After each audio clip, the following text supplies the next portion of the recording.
আরাফার দিন হলো জিলহজ মাসের 9 তারিখ। এটা জিলহজ মাস চলছে। এই মাসের 9 তারিখ হলো ইয়ামুল আরাফা, যেই দিন হাজিগণ আরাফার ময়দানে উপস্থিত হন। হাজিরা সৌদি আরবে আরাফার ময়দানে উপস্থিত হবেন। তো সেই দিন আমরা এই দেশে বা ভিন্ন ভিন্ন দেশে আমরা সিয়াম পালন করব।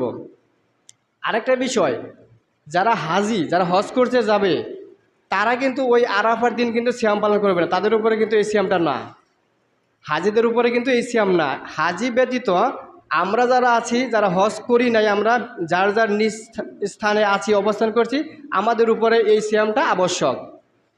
তো এই সিয়ামটা আমরা পালন করব আরাফার দিন, মানে জিলহজ মাসের 9 তারিখ।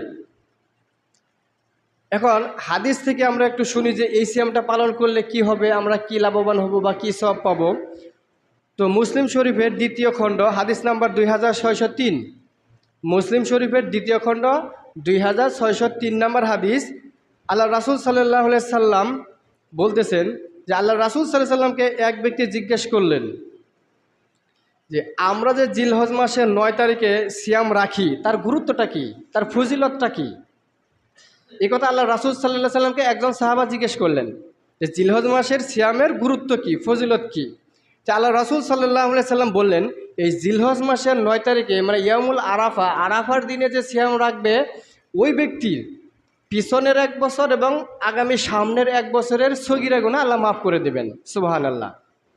পিছনের 1 বছর আর সামনের 1 বছর, এই 2 বছরের সগীরা গুনাহ, ছোট ছোট গুনাহ আল্লাহ মাফ করে দিবেন এই একটা সিয়াম যদি আমরা পালন করতে পারি।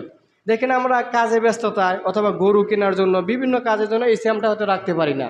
এই সিয়ামের কিন্তু ফজিলত অনেক বেশি, আল্লাহ রাসূল বলেছেন।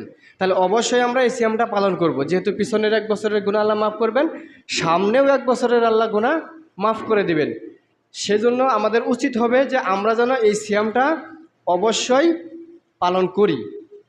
এরপরে আরেকটা হাদিস, সেটা হলো আবু দাউদের 2য় খণ্ড, সুনানে আবু দাউদ 2য় খণ্ড হাদিস নাম্বার 2425, হাদিস নাম্বার 2425। এই হাদিসটা এভাবে এসেছে যে মুহাম্মদ সাল্লাল্লাহু আলাইহি সাল্লাম বলেছেন, মুহাম্মদ সাল্লাল্লাহু আলাইহি সাল্লাম বলেছেন যে আল্লাহ তাআলা তাকে সবচেয়ে বেশি পছন্দ করেন। আল্লাহ তাআলা ওই ব্যক্তিকে সবচেয়ে বেশি পছন্দ করেন যে ব্যক্তি সিয়াম রাখে আরাফার দিনে। মানে জিলহজ মাসের 9 তারিখে যে ব্যক্তি সিয়াম রাখবে, ওই ব্যক্তিকে আল্লাহ তাআলা অনেক বেশি পছন্দ করেন, মানে ভালোবাসেন।